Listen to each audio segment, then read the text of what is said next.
Chapter 1. Lesson 1. The rich don't work for money. The poor and the middle class work for money. The rich have money work for them. Dad, can you tell me how to get rich? My dad put down the evening paper. Why do you want to get rich, son? Because today Jimmy's mom drove up in their new Cadillac and they were going to their beach house for the weekend. He took 3 of his friends, but Mike and I weren't invited. They told us we weren't invited because we were poor kids. They did? My dad asked incredulously. Yeah, they did, I replied in a hurt tone. My dad silently shook his head, pushed his glasses up the bridge of his nose, and went back to reading the paper. I stood waiting for an answer. The year was 1956. I was 9 years old. By some twist of fate, I attended the same public school where the rich people sent their kids. We were primarily a sugar plantation town. The managers of the plantation and the other affluent people, such as doctors, business owners, and bankers, sent their children to this elementary school. After grade 6, their children were generally sent off to private schools. Because my family lived on one side of the street, I went to this school. Had I lived on the other side of the street, I would have gone to a different school with kids from families more like mine. After grade 6, these kids and I would go on to the public intermediate and high school. There was no private school for them or for me. My dad finally put down the paper. I could tell he was thinking. Well, son, he began slowly, if you want to be rich, you have to learn to make money. How do I make money? I asked. Well, use your head, son, he said, smiling. Even then, I knew that really meant, that's all I'm going to tell you, or, I don't know the answer, so don't embarrass me. A partnership is formed. The next morning, I told my best friend, Mike, what my dad had said. As best as I could tell, Mike and I were the only poor kids in this school. Mike was also in this school by a twist of fate. Someone had drawn a jog in the line for the school district, and we wound up in school with the rich kids. We weren't really poor, but we felt as if we were because all the other boys had new baseball gloves, new bicycles, new everything. Mom and Dad provided us with the basics, like food and shelter and clothes, but that was about it.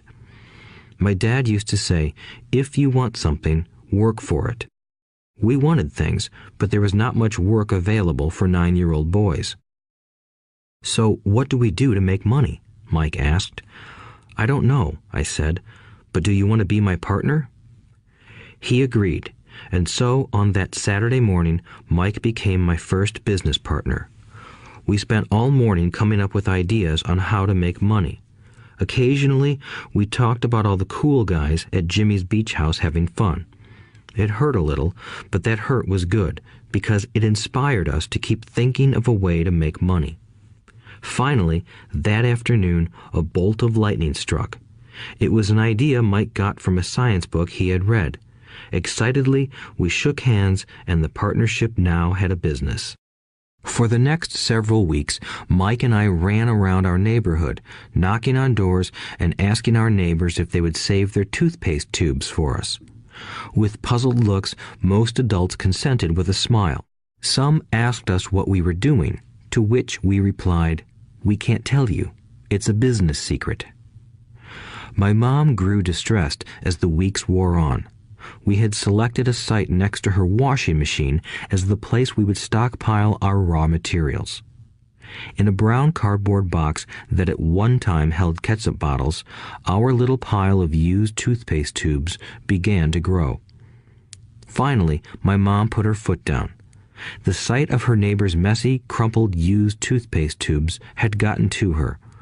"What are you boys doing?" she asked. "And I don't want to hear again that it's a business secret. Do something with this mess or I'm going to throw it out." Mike and I pleaded and begged, explaining that we would soon have enough and then we would begin production. We informed her that we were waiting on a couple of neighbors to finish their toothpaste so we could have their tubes. Mom granted us a 1-week extension. The date to begin production was moved up, and the pressure was on. My first partnership was already being threatened with an eviction notice by my own mom. It became Mike's job to tell the neighbors to quickly use up their toothpaste, saying their dentist wanted them to brush more often anyway. I began to put together the production line. One day, my dad drove up with a friend to see two 9-year-old boys in the driveway with a production line operating at full speed. There was fine white powder everywhere. On a long table were small milk cartons from school, and our family's hibachi grill was glowing with red-hot coals at maximum heat. Dad walked up cautiously, having to park the car at the base of the driveway since the production line blocked the carport. As he and his friend got closer, they saw a steel pot sitting on top of the coals in which the toothpaste tubes were being melted down. In those days, toothpaste did not come in plastic tubes. The tubes were made of lead, so once the paint was burned off, the tubes were dropped in the small steel pot. They melted until they became liquid, and with my mom's pot holders, we poured the lead through a small hole in the top of the milk cartons. The milk cartons were filled with plaster of Paris.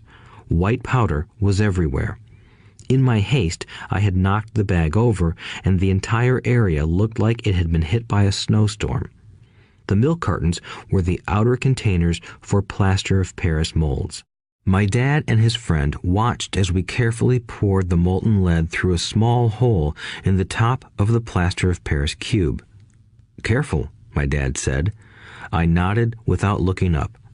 Finally, once the pouring was through, I put the steel pot down and smiled at my dad.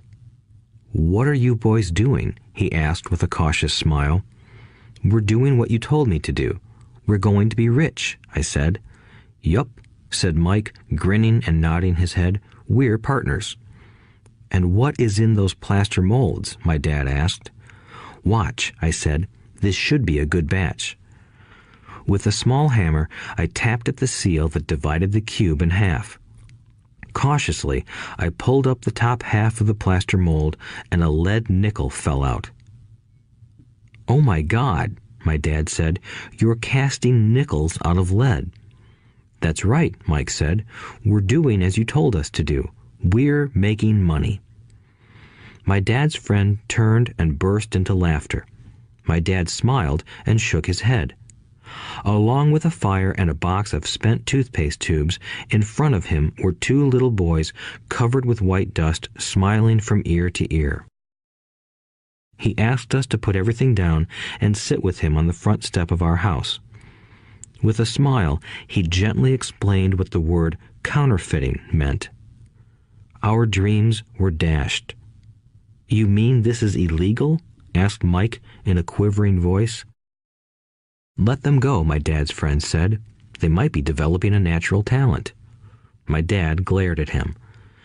"Yes, it is illegal," my dad said gently, "but you boys have shown great creativity and original thought. Keep going. I'm really proud of you."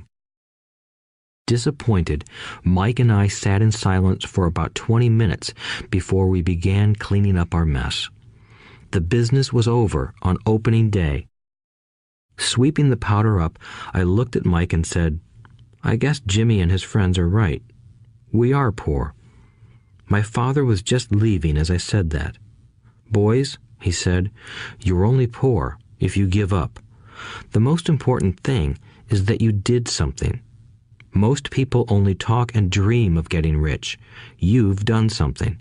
I'm very proud of the two of you. I will say it again. Keep going. Don't quit."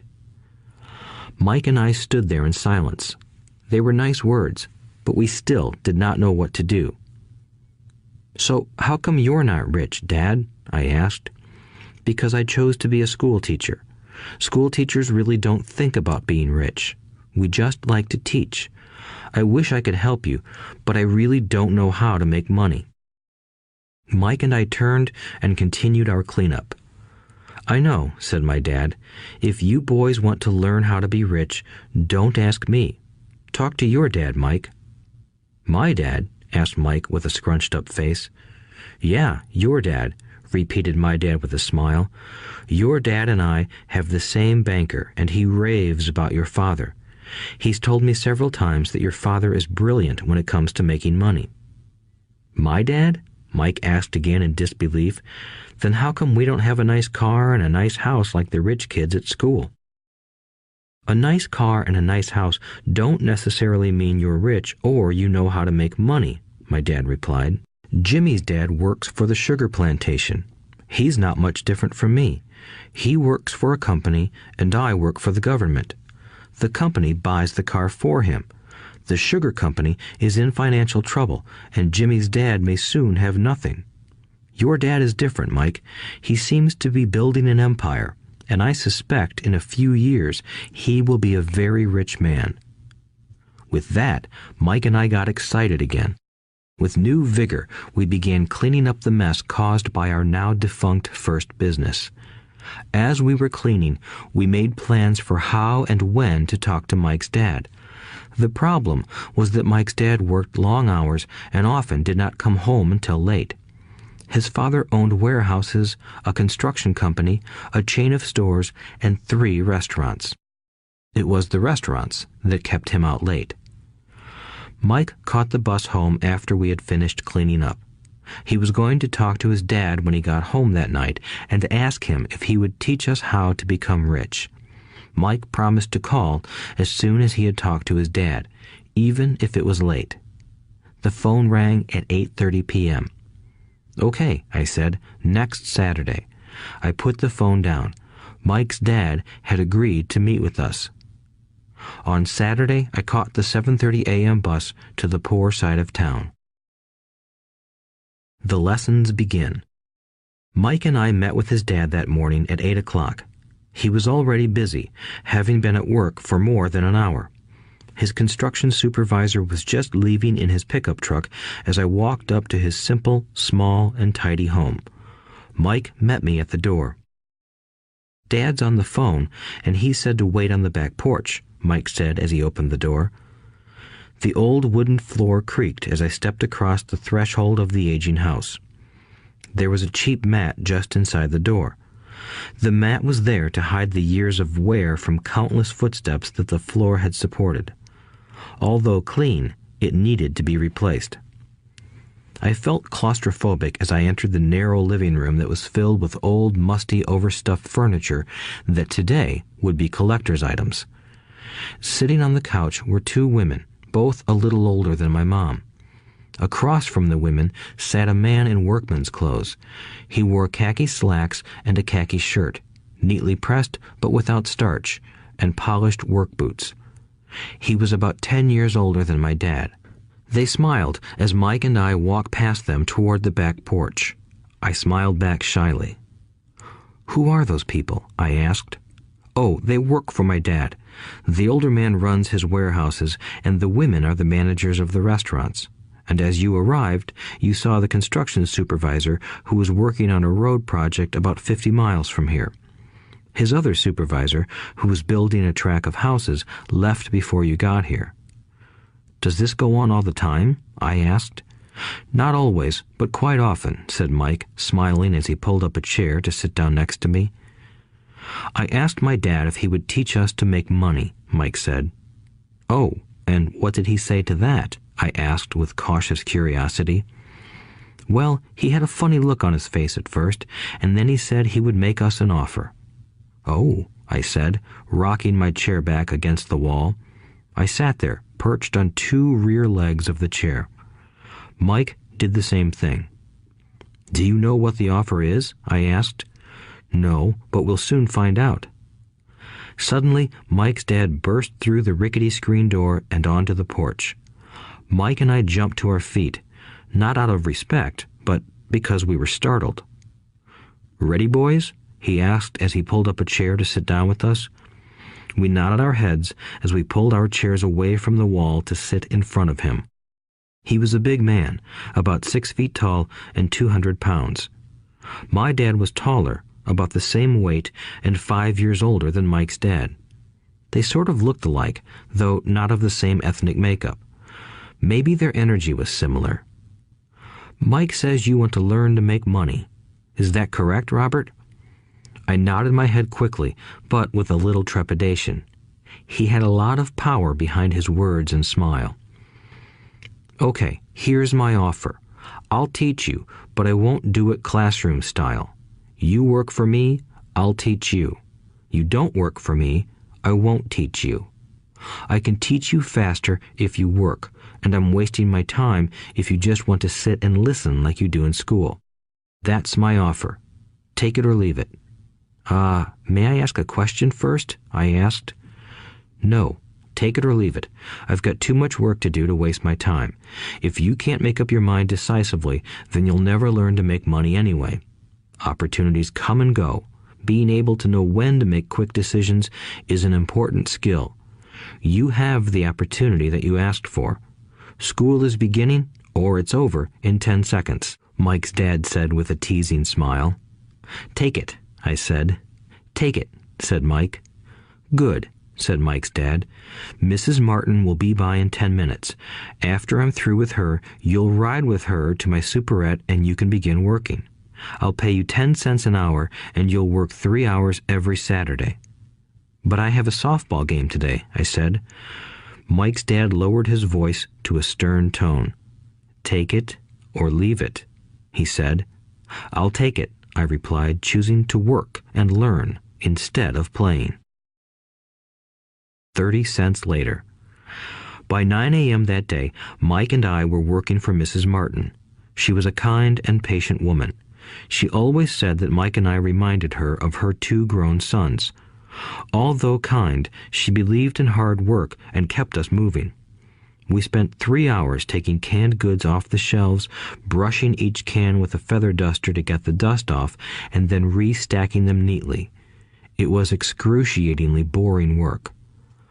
Mike's dad, whom I called my rich dad, owned 9 of these little superettes, each with a large parking lot.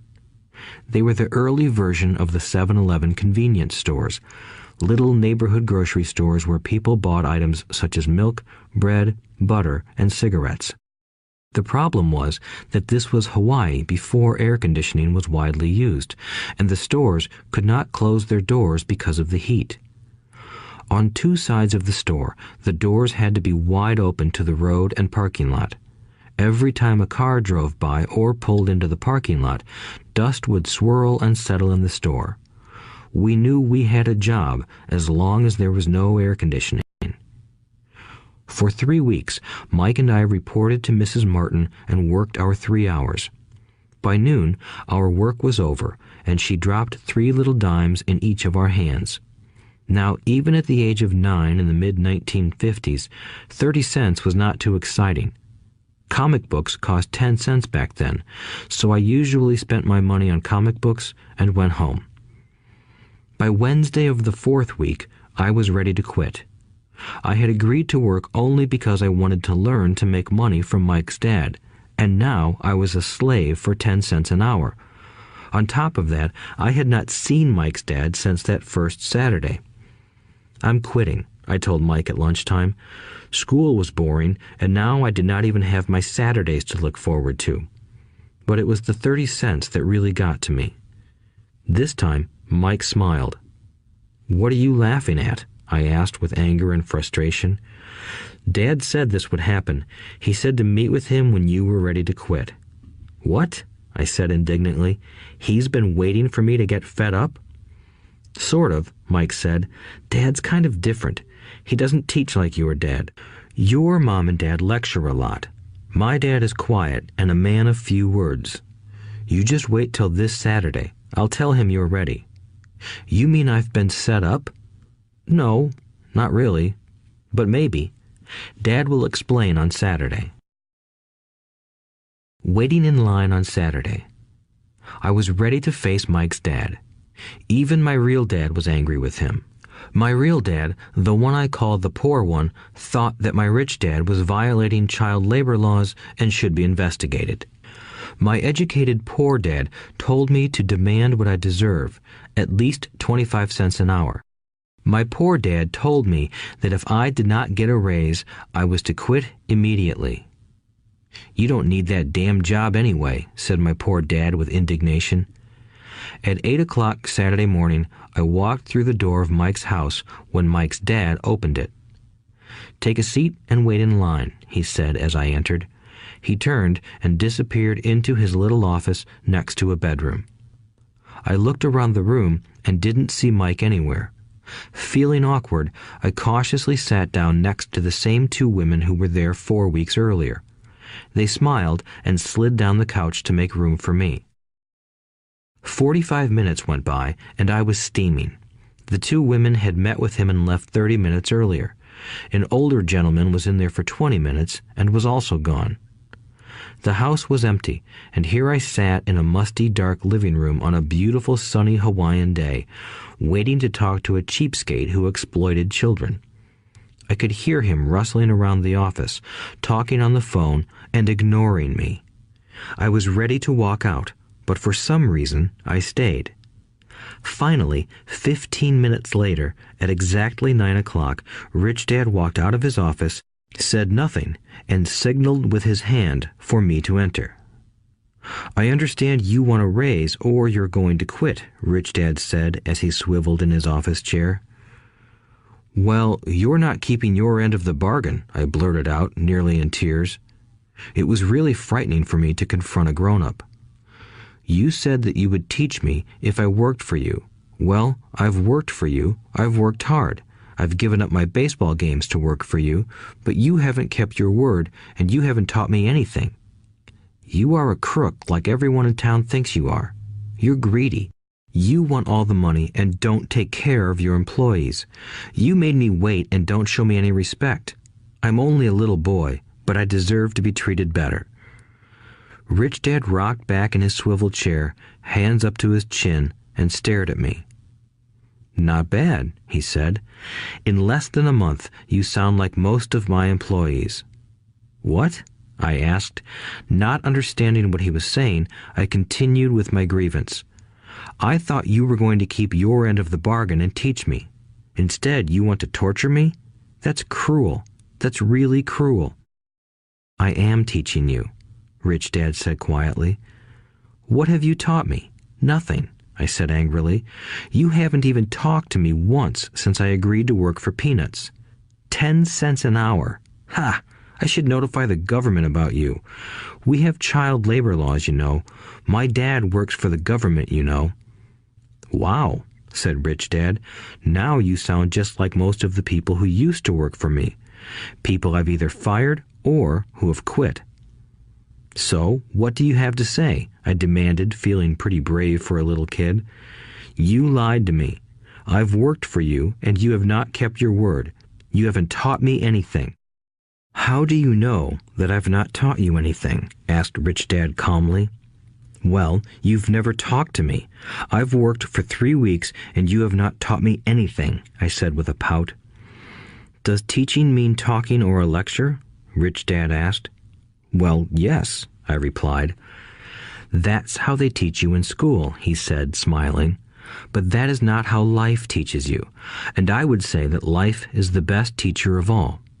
Most of the time, life does not talk to you. It just sort of pushes you around. Each push is life saying, 'Wake up, there's something I want you to learn.'" "What is this man talking about?" I asked myself silently. Life pushing me around was life talking to me? Now I knew I had to quit my job. I was talking to someone who needed to be locked up. If you learn life's lessons, you will do well. If not, life will just continue to push you around. People do two things. Some just let life push them around. Others get angry and push back. But they push back against their boss, or their job, or their husband or wife. They do not know it's life that's pushing. I had no idea what he was talking about. Life pushes all of us around. Some people give up and others fight. A few learn the lesson and move on. They welcome life pushing them around. To these few people, it means they need and want to learn something. They learn and move on. Most quit, and a few, like you, fight. Rich Dad stood and shut the creaky old wooden window that needed repair. "If you learn this lesson, you will grow into a wise, wealthy, and happy young man. If you don't, you will spend your life blaming a job, low pay, or your boss for your problems. You'll live life always hoping for that big break that will solve all your money problems. Rich Dad looked over at me to see if I was still listening. His eyes met mine. We stared at each other, communicating through our eyes. Finally, I looked away once I had absorbed his message. I knew he was right. I was blaming him, and I did ask to learn. I was fighting. Rich Dad continued, "Or, if you are the kind of person who has no guts, you just give up every time life pushes you. If you are that kind of person, you'll live all your life playing it safe, doing the right things, saving yourself for some event that never happens. Then you die a boring old man. You'll have lots of friends who really like you because you were such a nice, hard-working guy. But the truth is that you let life push you into submission. Deep down, you were terrified of taking risks. You really wanted to win, but the fear of losing was greater than the excitement of winning. Deep inside, you and only you will know you didn't go for it. You chose to play it safe." Our eyes met again. "You've been pushing me around?" I asked. "Some people might say that," smiled Rich Dad. "I would say that I just gave you a taste of life." "What taste of life?" I asked, still angry, but now curious and ready to learn. "You boys are the first people that have ever asked me to teach them how to make money. I have more than 150 employees, and not one of them has asked me what I know about money. They ask me for a job and a paycheck, but never to teach them about money. So most will spend the best years of their lives working for money, not really understanding what it is they are working for." I sat there listening intently. "So when Mike told me you wanted to learn how to make money, I decided to design a course that mirrored real life. I could talk until I was blue in the face, but you wouldn't hear a thing. So I decided to let life push you around a bit so you could hear me. That's why I only paid you 10 cents. "So what is the lesson I learned from working for only 10 cents an hour?" I asked. "That you're cheap and exploit your workers?" Rich Dad rocked back and laughed heartily. Finally, he said, "You'd best change your point of view. Stop blaming me and thinking I'm the problem. If you think I'm the problem, then you have to change me. If you realize that you're the problem, then you can change yourself, learn something, and grow wiser. Most people want everyone else in the world to change but themselves. Let me tell you, it's easier to change yourself than everyone else." "I don't understand," I said. "Don't blame me for your problems," Rich Dad said, growing impatient. "But you only pay me 10 cents. "So what are you learning?" Rich Dad asked, smiling. "That you're cheap," I said with a sly grin. "See, you think I'm the problem," said Rich Dad. "But you are. Well, keep that attitude and you'll learn nothing.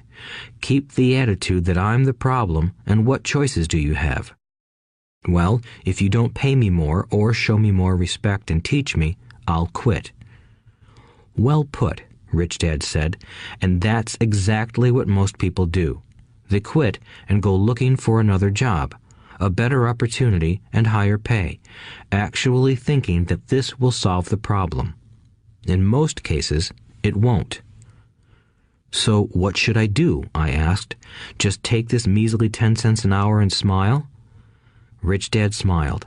"That's what the other people do.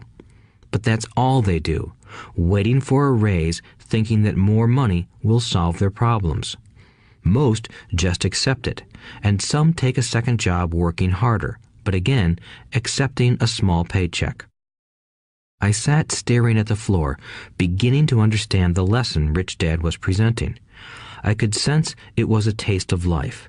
Finally, I looked up and asked, "So what will solve the problem?" "This," he said, leaning forward in his chair and tapping me gently on the head.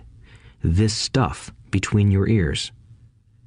It was at that moment that Rich Dad shared the pivotal point of view that separated him from his employees and my poor dad, and led him to eventually become one of the richest men in Hawaii, while my highly educated but poor dad struggled financially all his life. It was a singular point of view that made all the difference over a lifetime. Rich Dad said this point of view over and over, which I call lesson number 1. The poor and the middle class work for money. The rich have money work for them. On that bright Saturday morning, I learned a completely different point of view from what I had been taught by my poor dad.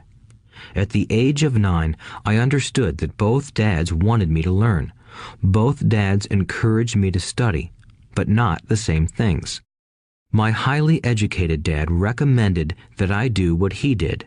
Son, I want you to study hard, get good grades so you can find a safe, secure job with a big company, and make sure it has excellent benefits.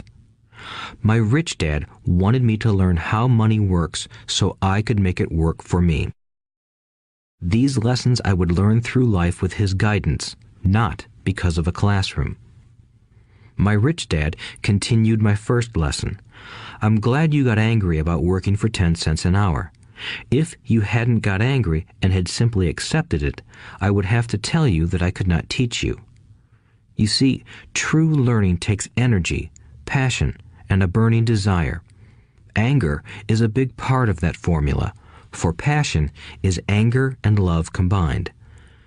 When it comes to money, most people want to play it safe and feel secure, so passion does not direct them. Fear does.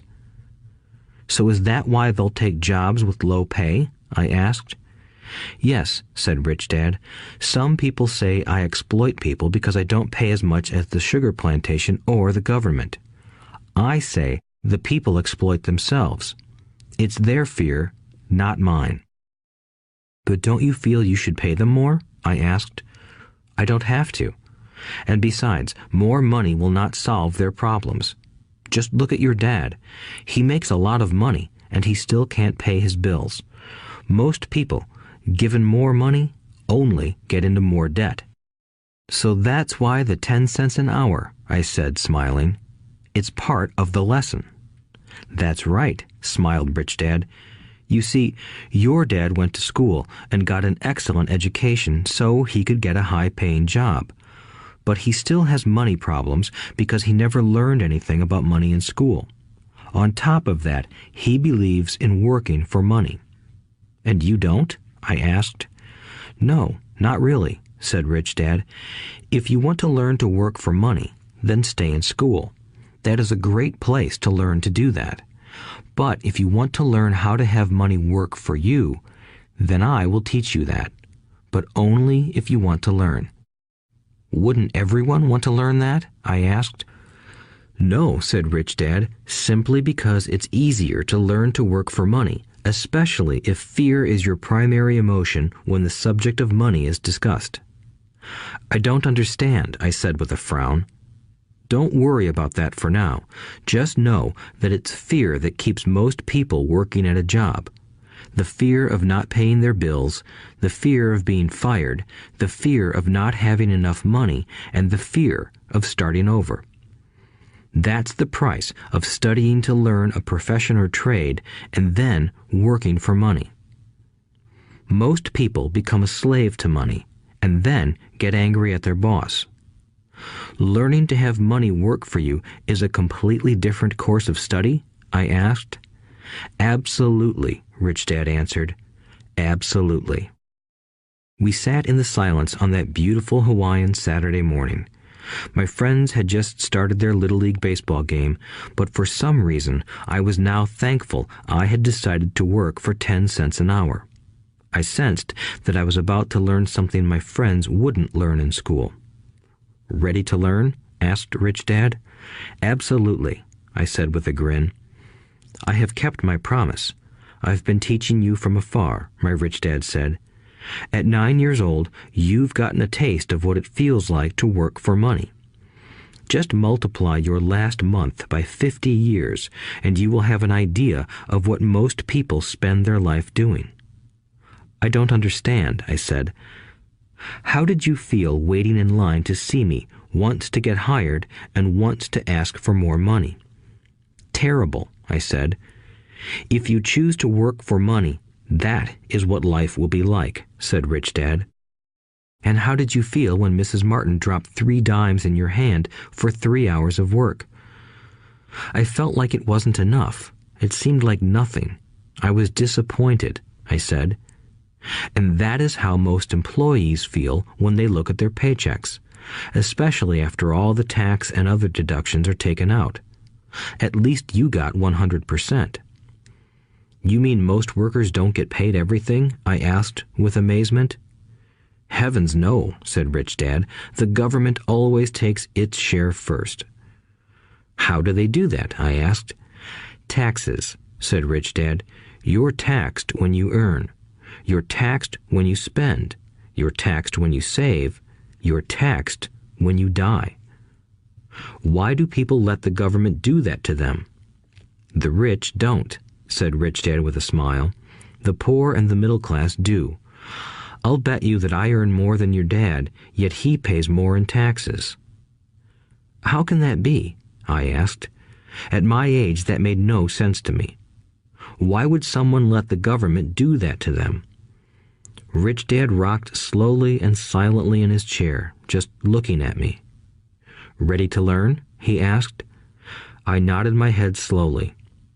As I said, there is a lot to learn. Learning how to have money work for you is a lifetime study.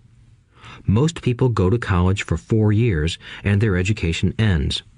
I already know that my study of money will continue over my lifetime, simply because the more I find out I need to know. Most people never study the subject. They go to work, get their paycheck, balance their checkbooks, and that's it. Then they wonder why they have money problems. They think that more money will solve the problem, and don't realize that it's their lack of financial education that is the problem. So my dad has tax problems because he doesn't understand money? I asked, confused. Look, said Rich Dad, taxes are just one small section on learning how to have money work for you.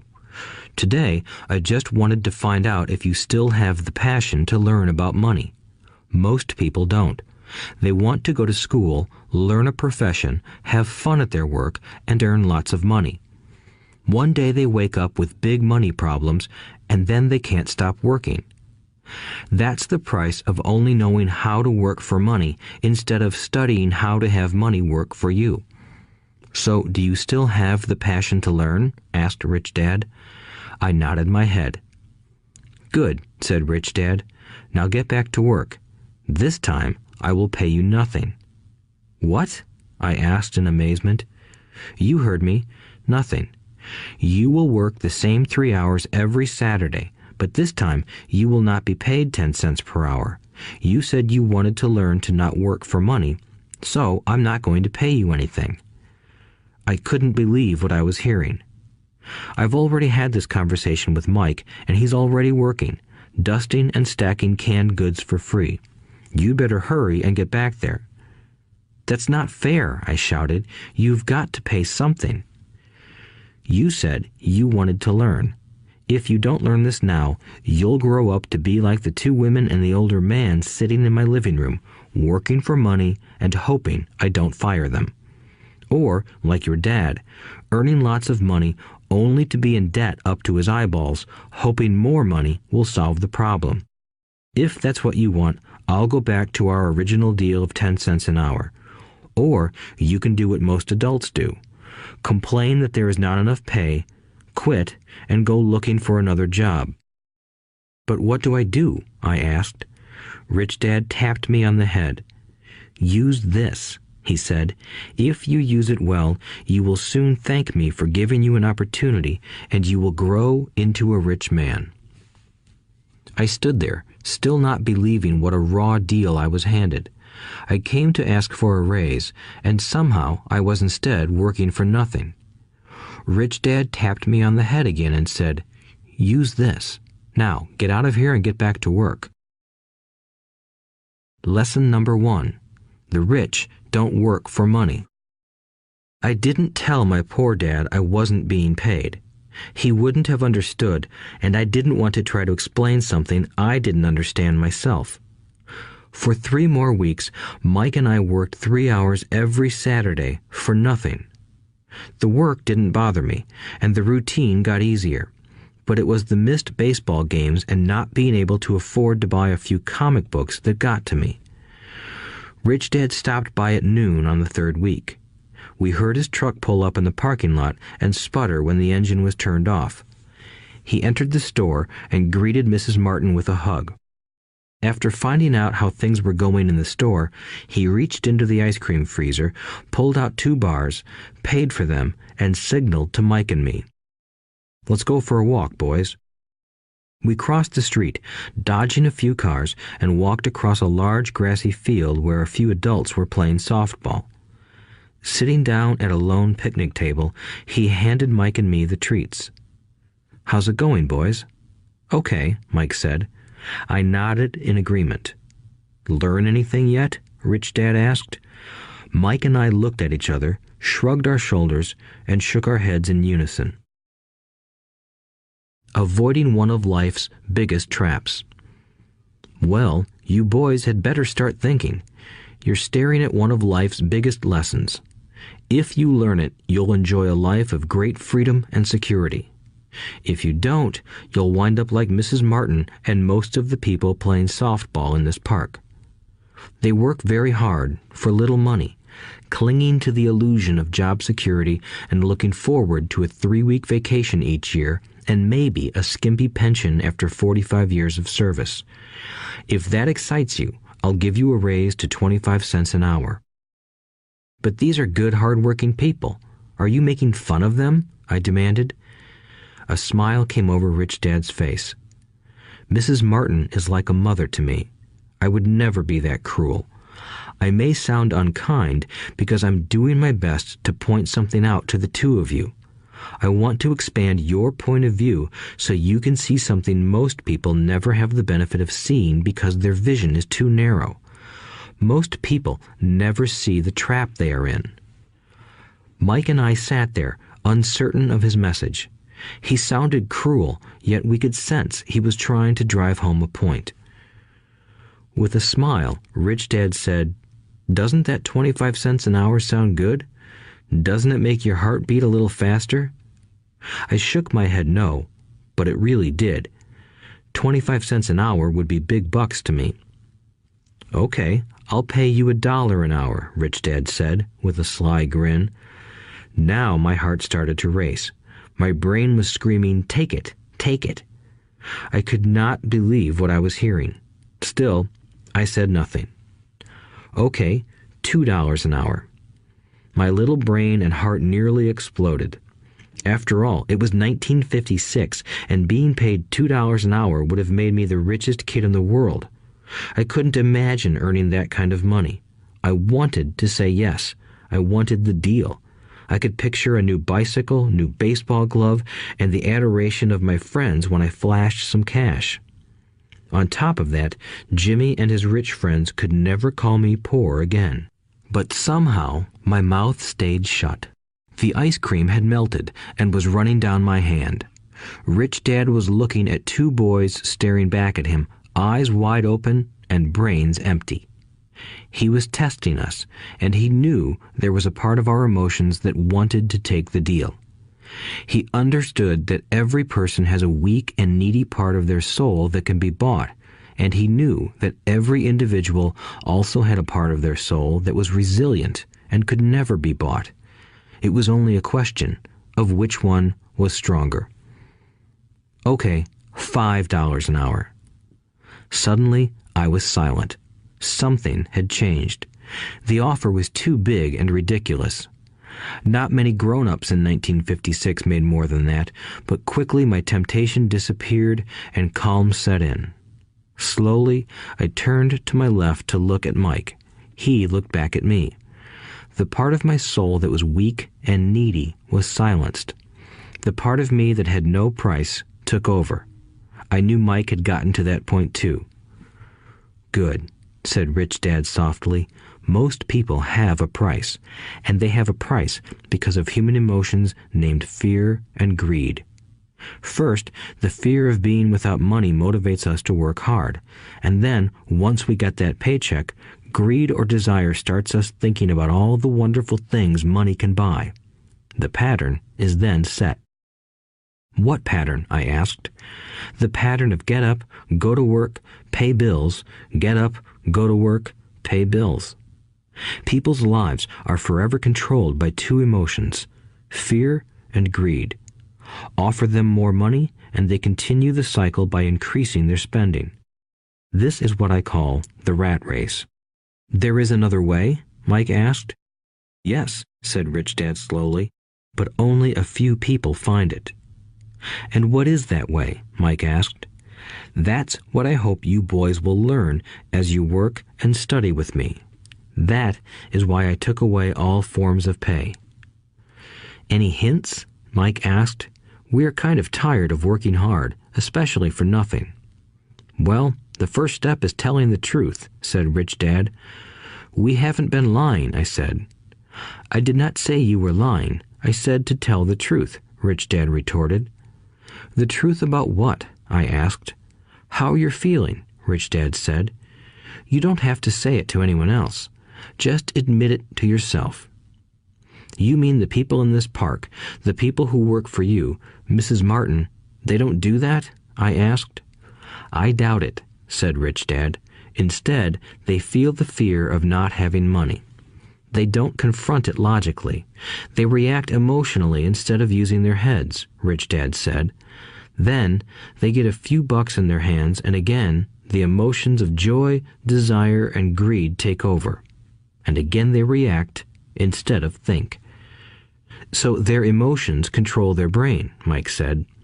That's correct, said Rich Dad. Instead of admitting the truth about how they feel, they react to their feelings and fail to think. They feel the fear, so they go to work, hoping that money will soothe the fear, but it doesn't. It continues to haunt them, and they return to work, hoping again that money will calm their fears, and again it doesn't. Fear keeps them in this trap of working, earning money, working, earning money, hoping the fear will go away. But every day they get up, and that old fear wakes up with them. For millions of people, that old fear keeps them awake all night, causing a night of turmoil and worry. So they get up and go to work, hoping that a paycheck will kill that fear gnawing at their souls. Money is running their lives, and they refuse to tell the truth about that. Money is in control of their emotions and their souls. Rich Dad sat quietly, letting his words sink in. Mike and I had heard what he said, but didn't understand fully what he was talking about. I just knew that I often wondered why grown-ups hurried off to work. It did not seem like much fun, and they never looked that happy, but something kept them going. Realizing we had absorbed as much as possible of what he was talking about, Rich Dad said, I want you boys to avoid that trap. That is really what I want to teach you. Not just to be rich, because being rich does not solve the problem. It doesn't? I asked, surprised. No, it doesn't. Let me explain the other emotion, desire. Some call it greed, but I prefer desire. It's perfectly normal to desire something better, prettier, more fun, or exciting. So people also work for money because of desire. They desire money for the joy they think it can buy. But the joy that money brings is often short-lived, and they soon need more money for more joy, more pleasure, more comfort, and more security. So they keep working, thinking money will soothe their souls that are troubled by fear and desire. But money can't do that. Even rich people do this? Mike asked. Rich people included, said Rich Dad. In fact, the reason many rich people are rich isn't because of desire, but because of fear. They believe that money can eliminate the fear of being poor, so they amass tons of it, only to find the fear gets worse. Now they fear losing the money. I have friends who keep working even though they have plenty. I know people who have millions who are more afraid now than when they were poor. They're terrified of losing it all. The fears that drove them to get rich got worse. That weak and needy part of their soul is actually screaming louder. They don't want to lose the big houses, the cars, and the high life money has bought them. They worry about what their friends would say if they lost all their money. Many are emotionally desperate and neurotic, although they look rich and have more money. So, is a poor man happier? I asked. No, I don't think so, replied Rich Dad. The avoidance of money is just as psychotic as being attached to money. As if on cue, the town derelict went past our table, stopping by the large rubbish can and rummaging around in it. The three of us watched him with great interest, when before we probably would have just ignored him. Rich Dad pulled $1 out of his wallet and gestured to the older man.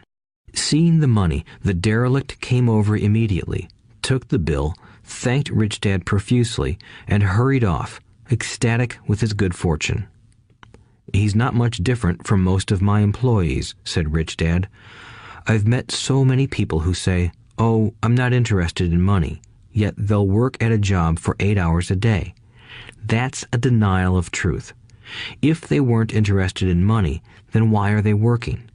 That kind of thinking is probably more psychotic than a person who hoards money.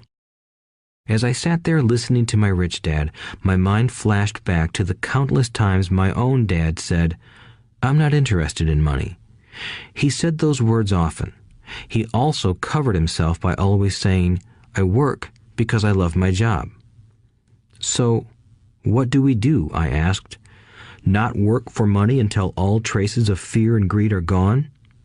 No, that would be a waste of time, said Rich Dad. Emotions are what make us human.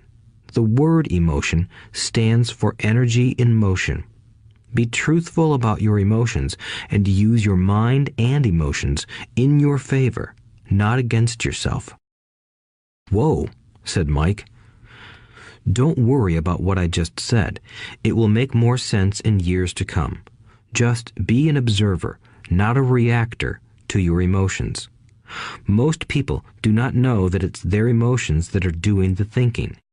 Your emotions are your emotions, but you have got to learn to do your own thinking. Can you give me an example? I asked. Sure, replied Rich Dad. When a person says, "I need to find a job," it's most likely an emotion doing the thinking.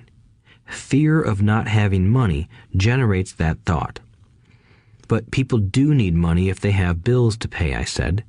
Sure they do, smiled Rich Dad. All I'm saying is that it's fear that is all too often doing the thinking. I don't understand, said Mike. For example, said Rich Dad, if the fear of not having enough money arises, instead of immediately running out to get a job, they instead might ask themselves this question. Will a job be the best solution to this fear over the long run? In my opinion, the answer is no. A job is really a short-term solution to a long-term problem. But my dad is always saying, stay in school and get good grades so you can find a safe, secure job, I interjected, somewhat confused. Yes, I understand he says that, said Rich Dad, smiling. Most people recommend that, and it's a good path for most people. But people make that recommendation primarily out of fear. You mean my dad says that because he's afraid? Yes, said Rich Dad. He's terrified that you won't earn enough money and won't fit into society. Don't get me wrong. He loves you and wants the best for you. I, too, believe an education and a job are important, but it won't handle the fear. You see, that same fear that makes him get up in the morning to earn a few bucks is the fear that is causing him to be so fanatical about your going to school. So what do you recommend? I asked. I want to teach you to master the power of money instead of being afraid of it. They don't teach that in school, and if you don't learn it, you become a slave to money." It was finally making sense. He wanted us to widen our views and to see what the Mrs. Martins of this world couldn't see. He used examples that sounded cruel at the time, but I've never forgotten them. My vision widened that day, and I began to see the trap that lay ahead for most people. You see, we're all employees ultimately. We just work at different levels, said Rich Dad. I just want you boys to have a chance to avoid the trap caused by those two emotions, fear and desire. Use them in your favor, not against you. That's what I want to teach you. I'm not interested in just teaching you to make a pile of money. That won't handle the fear or desire. If you don't first handle fear and desire, and you get rich, you'll only be a highly paid slave. So how do we avoid the trap? I asked. The main cause of poverty or financial struggle is fear and ignorance, not the economy or the government or the rich. It's self-inflicted fear and ignorance that keep people trapped. So you boys go to school and get your college degrees, and I'll teach you how to stay out of the trap. The pieces of the puzzle were appearing. My highly educated dad had a great education and a great career, but school never told him how to handle money or his fear of it. It became clear that I could learn different and important things from two fathers. So you've been talking about the fear of not having money. How does the desire for money affect our thinking? Mike asked. How did you feel when I tempted you with a pay raise? Did you notice your desires rising? We nodded our heads. By not giving in to your emotions, you were able to delay your reactions and think. That is important. We will always have emotions of fear and greed. From here on in, it's imperative for you to use those emotions to your advantage, and for the long term to not let your emotions control your thinking. Most people use fear and greed against themselves. That's the start of ignorance. Most people live their lives chasing paychecks, pay raises, and job security because of the emotions of desire and fear, not really questioning where those emotion-driven thoughts are leading them. It's just like the picture of a donkey dragging a cart with its owner dangling a carrot just in front of its nose. The donkey's owner may be going where he wants to, but the donkey is chasing an illusion. Tomorrow, there will only be another carrot for the donkey. You mean the moment I pictured a new baseball glove, candy, and toys, that's like a carrot to a donkey? Mike asked. Yes, and as you get older, your toys get more expensive. A new car, a boat, and a big house to impress your friends, said Rich Dad with a smile. Fear pushes you out the door, and desire calls to you. That's the trap. So what's the answer? Mike asked. What intensifies fear and desire is ignorance. That is why rich people with lots of money often have more fear the richer they get. Money is the carrot, the illusion. If the donkey could see the whole picture, it might rethink its choice to chase the carrot. Rich Dad went on to explain that a human's life is a struggle between ignorance and illumination. He explained that once a person stops searching for information and self-knowledge, ignorance sets in. That struggle is a moment-to-moment decision to learn to open or close one's mind. Look, school is very important. You go to school to learn a skill or profession to become a contributing member of society. Every culture needs teachers, doctors, mechanics, artists, cooks, business people, police officers, firefighters, and soldiers. Schools train them so society can thrive and flourish, said Rich Dad. Unfortunately, for many people, school is the end, not the beginning. There was a long silence. Rich Dad was smiling. I didn't comprehend everything he said that day, but, as with most great teachers, his words continued to teach for years. "I've been a little cruel today," said Rich Dad, "but I want you to always remember this talk. I want you to always think of Mrs. Martin, and I want you always to remember that donkey. Never forget that fear and desire can lead you into life's biggest trap if you are not aware of them controlling your thinking. To spend your life living in fear, never exploring your dreams, is cruel. To work hard for money, thinking that it will buy you things that will make you happy, is also cruel. To wake up in the middle of the night terrified about paying bills is a horrible way to live. To live a life dictated by the size of a paycheck is not really living a life. Thinking that a job makes you secure is lying to yourself. That's cruel, and that's the trap I want you to avoid. I've seen how money runs people's lives. Don't let that happen to you. Please, don't let money run your life." A softball rolled under our table. Rich Dad picked it up and threw it back. "So what does ignorance have to do with greed and fear?" I asked. "Because it is ignorance about money that causes so much greed and fear," said Rich Dad. "Let me give you some examples. A doctor, wanting more money to better provide for his family, raises his fees. By raising his fees, it makes healthcare more expensive for everyone. It hurts the poor people the most, so they have worse health than those with money. Because the doctors raise their fees, the attorneys raise their fees. Because the attorneys' fees have gone up, school teachers want a raise, which raises our taxes, and on and on and on. Soon, there will be such a horrifying gap between the rich and the poor that chaos will break out and another great civilization will collapse. History proves that great civilizations collapse when the gap between the haves and have-nots is too great. Sadly, America is on that same course because we haven't learned from history. We only memorize historical dates and names, not the lesson." "Aren't prices supposed to go up?" I asked.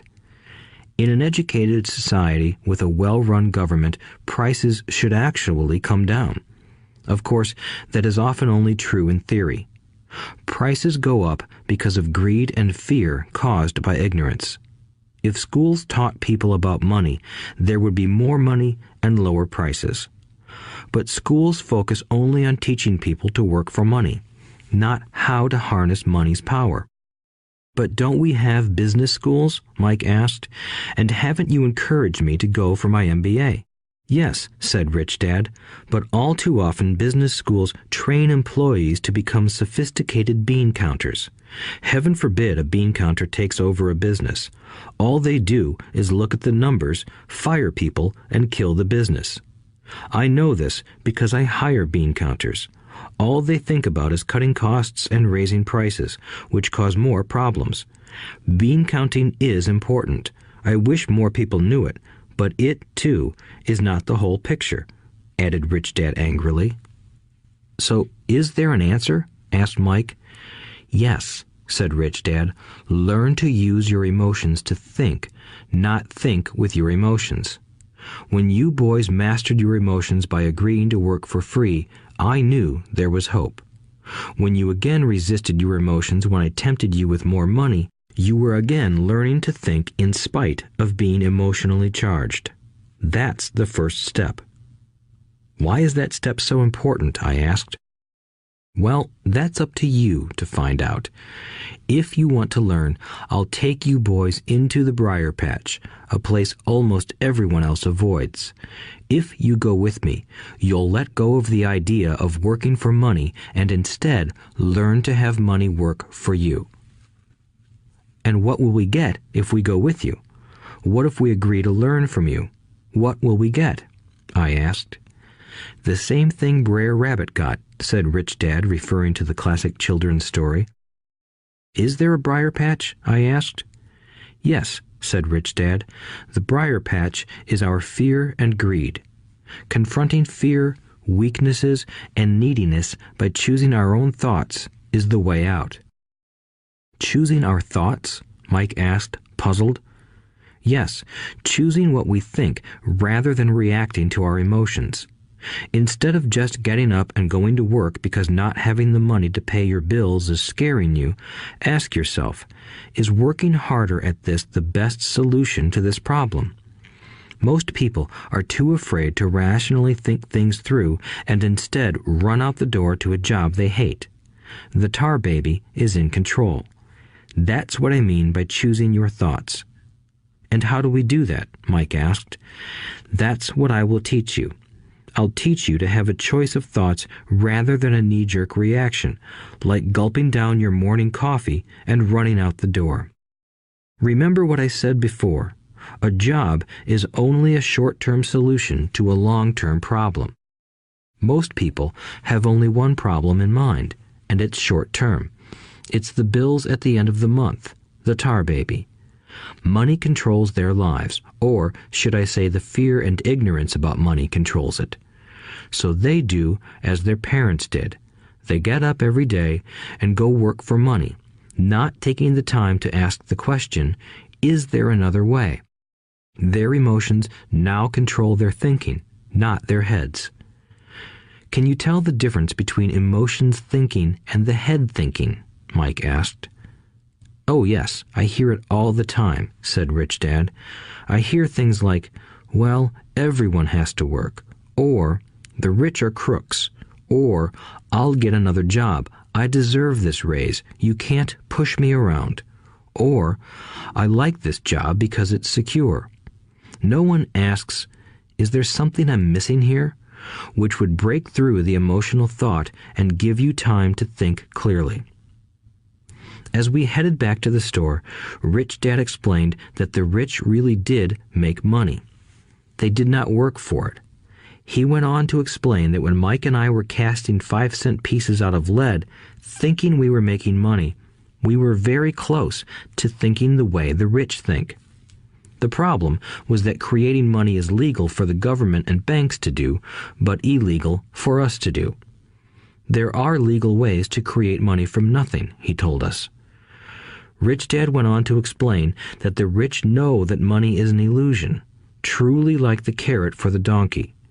It's only out of fear and greed that the illusion of money is held together by billions of people who believe that money is real. It's not. Money is really made up. It is only because of the illusion of confidence and the ignorance of the masses that this house of cards stands. He talked about the gold standard that America was on, and that each dollar bill was actually a silver certificate. What concerned him was the rumor that we would someday go off the gold standard and our dollars would no longer be backed by something tangible. If that happens, boys, all hell will break loose. The poor, the middle class, and the ignorant will have their lives ruined simply because they will continue to believe that money is real and that the company they work for, or the government, will look after them. We really did not understand what he was saying that day, but over the years, it made more and more sense. Seeing what others miss. As he climbed into his pickup truck outside his convenience store, Rich Dad said, "Keep working, boys, but the sooner you forget about needing a paycheck, the easier your adult life will be. Keep using your brain, work for free, and soon your mind will show you ways of making money far beyond what I could ever pay you. You will see things that other people never see. Most people never see these opportunities because they're looking for money and security, so that's all they get. The moment you see one opportunity, you'll see them for the rest of your life. The moment you do that, I'll teach you something else. Learn this, and you'll avoid one of life's biggest traps." Mike and I picked up our things from the store and waved goodbye to Mrs. Martin. We went back to the park, to the same picnic bench, and spent several more hours thinking and talking. We spent the next week at school thinking and talking too. For 2 more weeks, we kept thinking, talking, and working for free. At the end of the second Saturday, I was again saying goodbye to Mrs. Martin and looking at the comic book stand with a longing gaze. The hard thing about not even getting 30 cents every Saturday was that I didn't have any money to buy comic books. Suddenly, as Mrs. Martin said goodbye to Mike and me, I saw her do something I'd never seen her do before. Mrs. Martin was cutting the front page of the comic book in half. She kept the top half of the comic book cover and threw the rest of the book into a large cardboard box. When I asked her what she did with the comic books, she said, "I throw them away. I give the top half of the cover back to the comic book distributor for credit when he brings in the new comics. He's coming in an hour." Mike and I waited for an hour. Soon the distributor arrived, and I asked him if we could have the comic books. To my delight, he said, "You can have them if you work for this store and do not resell them." Remember our old business partnership? Well, Mike and I revived it. Using a spare room in Mike's basement, we began piling hundreds of comic books in that room. Soon, our comic book library was open to the public. We hired Mike's younger sister, who loved to study, to be head librarian. She charged each child 10 cents admission to the library, which was open from 2:30 p.m. to 4:30 p.m. every day after school. The customers, the children of the neighborhood, could read as many comics as they wanted in 2 hours. It was a bargain for them since a comic cost 10 cents each, and they could read 5 or 6 in 2 hours. Mike's sister would check the kids as they left to make sure they weren't borrowing any comic books. She also kept the books, logging in how many kids showed up each day, who they were, and any comments they might have. Mike and I averaged $9.50 per week over a 3-month period. We paid his sister $1 a week and allowed her to read the comics for free, which she rarely did since she was always studying. Mike and I kept our agreement by working in the store every Saturday and collecting all the comic books from the different stores. We kept our agreement to the distributor by not selling any comic books. We burned them once they got too tattered. We tried opening a branch office, but we could never quite find someone as trustworthy and dedicated as Mike's sister. At an early age, we found out how hard it was to find good staff. 3 months after the library first opened, a fight broke out in the room. Some bullies from another neighborhood pushed their way in, and Mike's dad suggested we shut down the business. So our comic book business shut down, and we stopped working on Saturdays at the convenience store. But Rich Dad was excited because he had new things he wanted to teach us. He was happy because we had learned our first lessons so well. We learned to make money work for us. By not getting paid for our work at the store, we were forced to use our imaginations to identify an opportunity to make money. By starting our own business, the comic book library, we were in control of our own finances, not dependent on an employer. The best part was that our business generated money for us even when we weren't physically there. Our money worked for us. Instead of paying us money, Rich Dad had given us so much more.